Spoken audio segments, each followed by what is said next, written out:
Bom dia, jovens, tudo bem? Hoje a gente vai estudar as leis de Newton, beleza? Antes de falar das leis de Newton, a gente tem que entender o conceito de força resultante. Isso é bem tranquilo. Imagina que você tenha que mover algo da tua casa e é pesado e você não consegue empurrar ele sozinho. Então você pede ajuda para o seu parente, para o seu amigo, para alguém que esteja na sua casa. O que que vai acontecer? Isso aqui, ó.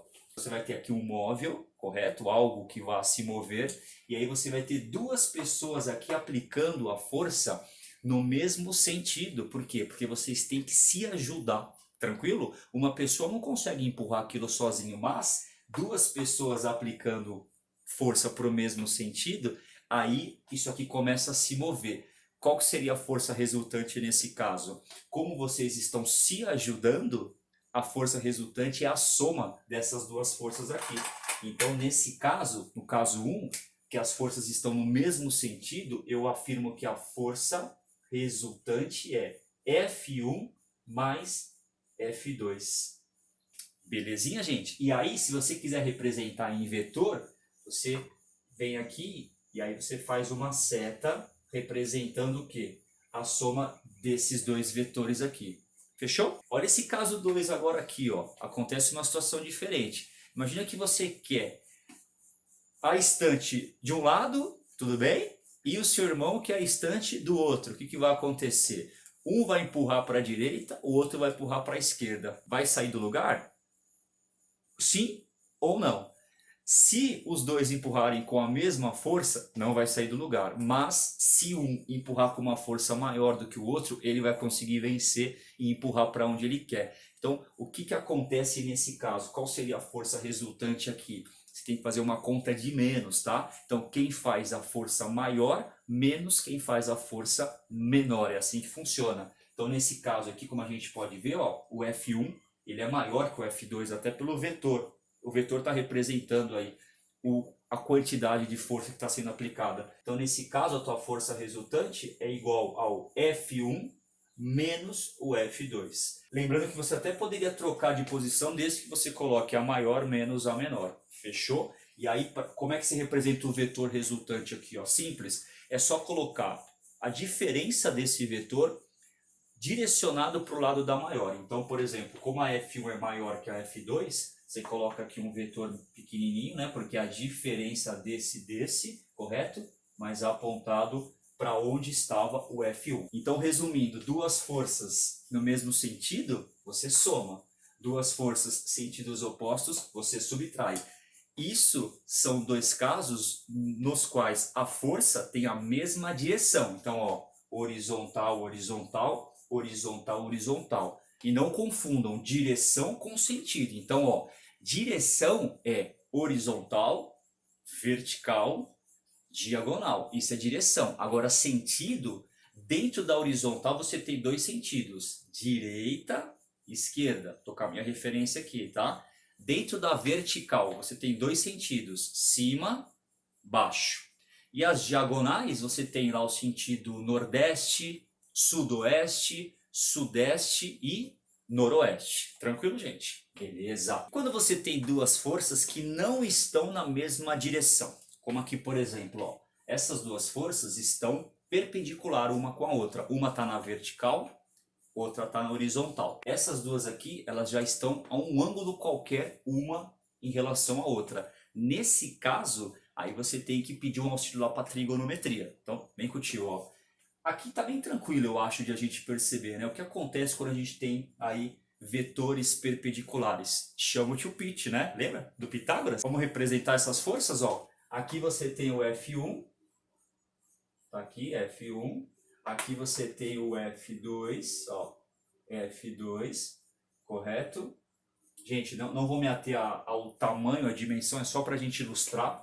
Aqui você tem o 90 graus, né? Tranquilão. Como é que você desenha a resultante quando é perpendicular? Ó que simples, ó. Lembra? Usa aqui esse método, ó, correto? Que é o método do paralelogramo. E aí você traça aqui, ó, a tua força resultante.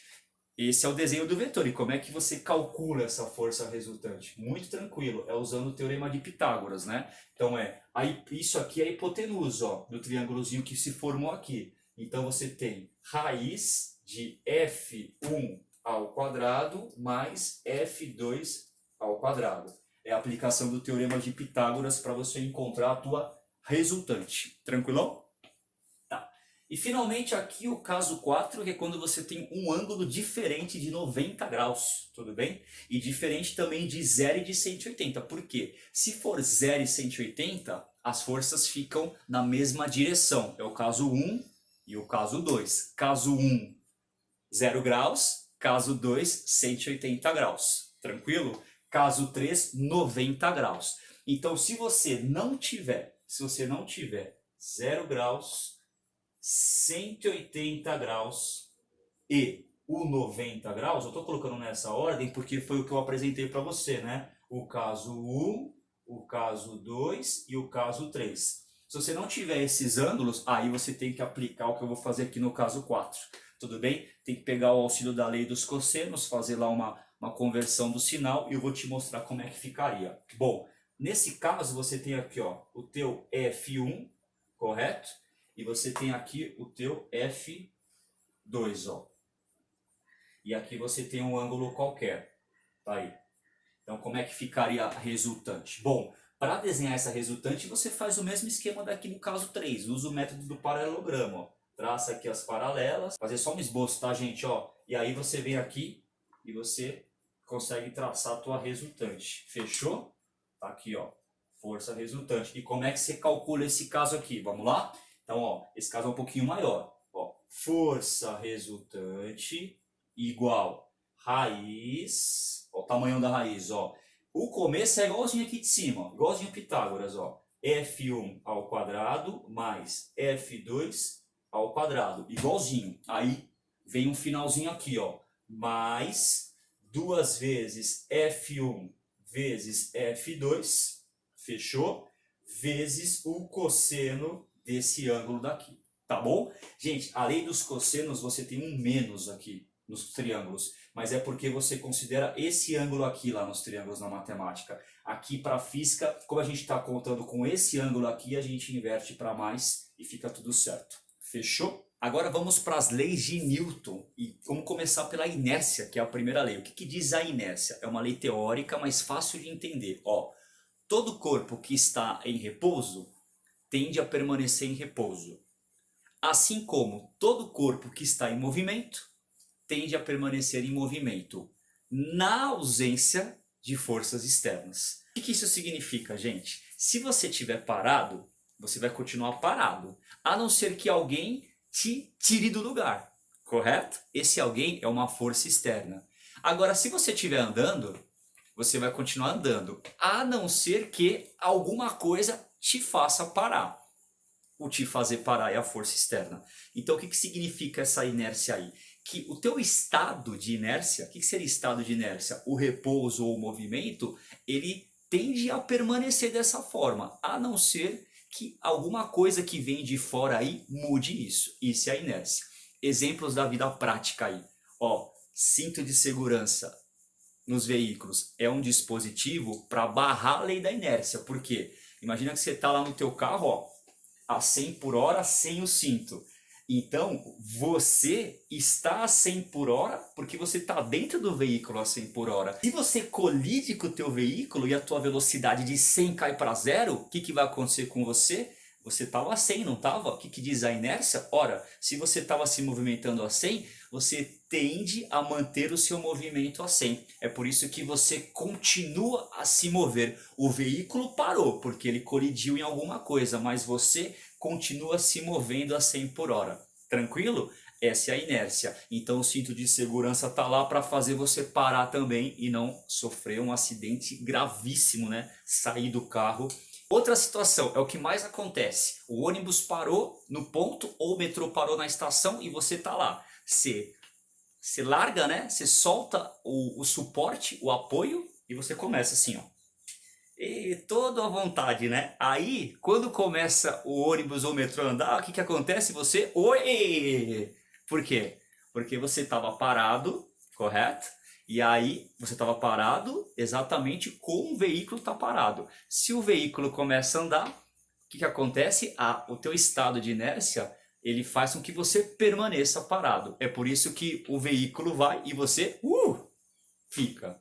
Tranquilo? O que significa inércia, então? Segunda lei, princípio fundamental da dinâmica. Essa lei ela vai ter um tratamento matemático e ela vai trazer para a gente uma fórmula que vai determinar aí as forças que estão agindo sobre os corpos e as acelerações que eles assumem. Porque o que acontece? A força é o que vai mudar o teu estado de inércia. E aí ele vai aplicar uma aceleração no corpo em questão, fazendo com que a velocidade aumente ou diminua. E como é que seria essa fórmula aí? É bem tranquilo, a gente ter, força resultante, ou seja, para você determinar a força resultante aplicada num corpo, basta você multiplicar a massa desse corpo vezes a aceleração. Essa fórmula é bem tranquila e ela está associada aí à segunda lei de Newton. A aceleração de um corpo ela está diretamente relacionada com a força. Então, quanto mais força você aplicar, maior vai ser a aceleração. Tranquilo isso aí? E também tem uma análise da massa, né? Então, quanto maior for a massa de um corpo, mais força você tem que aplicar. Faz sentido, né? Se você quiser mover uma mesinha de centro, ou você quiser mover a tua estante com livros, você concorda que a massa é bem diferente? Tem que aplicar mais força para a estante do que para a mesinha. Então, quanto maior a massa, mais força você tem que aplicar. Agora, a aceleração é a mesma coisa. Imagina, por exemplo, você empurrando aí uma cadeira. Tudo bem? Se você empurrar ela com mais força, ela vai acelerar e vai mais rápida. Se você empurrar com uma força menorzinha, ela vai mais devagar. Porque nesse caso é a mesma massa sendo empurrado com duas forças diferentes. Tranquilo? E finalmente a terceira lei, que é a ação e reação. Bom, segundo Newton, quando você aplica a força em um corpo, esse corpo aplica a mesma força em você. É isso mesmo. A toda ação existe uma reação de mesmo módulo, ou seja, o mesmo valor, mesma direção, só que sentidos opostos. Então, olha só. Imagina que você tem aqui um corpo A, correto? Aplicando aqui uma força no corpo B. Então tá aqui, ó. Vou desenhar aqui, ó. Então essa aqui é a força que A aplicou em B. Fechou? Então essa é a força de ação de A em B. O que que vai acontecer? O B, ele vai aplicar em a mesma força, ou seja, com a mesma intensidade, o mesmo valor, tá? Ó, FBA, ou seja, a força que B aplica em A, tem a mesma intensidade, tem a mesma direção, correto? Ó, as duas são horizontais, só que sentidos opostos. Então isso aqui define ação e reação. Então, principais características para você não se confundir. Gente, ação e reação são sempre aplicadas em dois corpos, correto? Nunca no mesmo corpo. Muita gente acha que ação e reação é no mesmo corpo. Não. Ação e reação são aplicadas em dois corpos. Então, ó, a ação está aqui no B e a reação está lá no A. Fechou? Outra característica que você não pode esquecer, consequência disso aqui, ó, como é aplicado em dois corpos diferentes, então, ó, a ação não anula, ó, a reação. Beleza, gente? É um garrancho, hein? A ação não anula a reação, porque quando uma força anula a outra é porque elas estão no mesmo corpo. Então, nesse caso, estão em corpos diferentes, então uma não anula a outra. Fechou? Então, essas são as características que os exercícios às vezes confundem. Então, precisa ficar muito claro que ação e reação são forças aplicadas em corpos diferentes, correto? E uma não anula a outra. E o que que diz, né? O que que enuncia essa lei? Então, ação e reação são forças, né, de mesma intensidade. Eu acho que vale a pena a gente escrever isso aqui, correto? Ó, mesma intensidade, né? Mesma direção, ou seja, as duas na horizontal ou as duas na vertical, mas, ó, sentidos opostos. Beleza, galera? Agradeço demais por vocês terem chegado até aqui. Espero que vocês tenham entendido. Qualquer dúvida, tenta parar, volta, assiste aquele pedacinho de novo que às vezes funciona, que na verdade quase sempre funciona. Mas se persistir a dúvida, eu estou à disposição para te ajudar. Vai ter um vídeo também de exercícios resolvidos, assistam e resolvam a lista que eu vou mandar para praticar. Fechou? Fico por aqui, até a próxima aula.